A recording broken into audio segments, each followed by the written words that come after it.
And so since it's neither plausible that the apostles were lying, nor that they were sincerely mistaken, the best explanation I would contend is that the content of what they alleged is true. Hey, if you're new to this channel, I'm George. I'm a professor and a research scientist, and I'm also a Christian. But do I have to leave my Bible at home every time I come into the lab? I put this question to Scottish evolutionary biologist Jonathan McLatchie. His is a field that is typically viewed as hostile to the Christian faith, evolutionary biology, and so I figured he's probably spent a lot of time thinking about this question. So what does he have to say? Do I have to choose between Jesus and science, or can I somehow have both? Chaos theory. Reality. Hey, my name is Jonathan McLatchie. I direct a ministry called talkaboutdoubts.com, where we offer free private mentoring to Christians who are struggling with doubts about faith. And we also talk to former Christians who are interested in exploring whether there's a rational path back to faith. So the way it works is we have around 70 plus volunteers who are specialists in different academic fields, and we set up Zoom calls with people who reach out to us through the contact form on the website. As for myself, I live in Seattle, Washington, and I'm particularly interested in New Testament studies, especially historical reliability of the Gospels and Acts and how that relates to the broader set of arguments for the truth of Christianity. I've also done a lot of work relating to scientific evidence of design in nature, particularly in the life sciences, and I work professionally with the Discovery Institute Center for Science and Ecology here in Seattle, Washington. Do I have to choose between Jesus and science? Well, I think there's a tremendous amount of evidence for the truth of Christianity. That would be principally historical evidence rather than scientific. I think there's a tremendous amount of scientific evidence for the existence of God. Far more than being compatible, I find that science and faith are extremely complementary and mutually supportive, in that I think the scientific evidence overwhelmingly confirms theism, both from the life sciences as well as the physical sciences. It seems to point convergently and univocally in the direction of a mind behind the universe.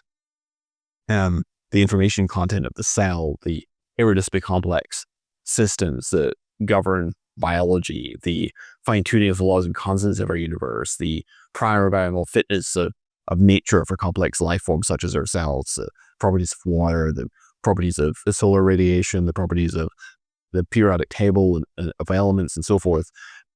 The fact the universe seems to have had a beginning. All of these clues, I think, point quite consistently in the direction of design, and that's consistent with what you would expect from a Judeo-Christian perspective. It doesn't get you as far as Christianity. For that, you need other sets of evidence, but it does, I think, get you as far as a creator behind the universe. So the approach to the resurrection I would defend is what we call a maximal data argument. And it's essentially a two-step argument. The first step being to establish that the accounts that we have in the Gospels and the Book of Acts actually represent the testimony of the alleged witnesses. And that being the case, we have to evaluate why the alleged witnesses made the sorts of claims that they did, considering the content and nature of the purported encounters with Jesus alive from the dead. And when we're evaluating any set of testimonial claims, whether that be a sexual assault allegation, witness to a miracle, whatever it happens to be, there are basically three broad explanatory categories that give an account of why the claim is made. Namely, the claimant is lying, the claimant is sincerely mistaken, or else the content of the claim is true. And when it comes to the apostles, it doesn't look like they were lying, in particular in view of the context of the claim.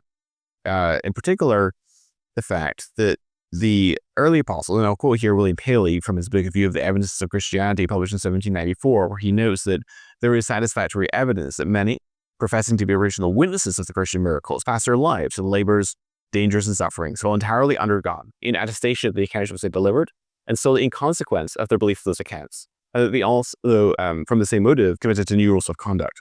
And there's a torrent of evidence to establish that the early apostles voluntarily underwent hardship, sufferings, persecutions, imprisonments, in some cases death, on account of their conviction of the resurrection. And that goes a long way towards establishing their sincerity. That being the case, that shifts the discussion to the two remaining contentions, namely that Jesus in fact rose from the dead, or else the apostles somehow came to sincerely but mistakenly believe that they'd had encounters with him alive from the dead. And when we look at the content of the claim, it's not the sort of said claims about which one is plausibly sincerely mistaken.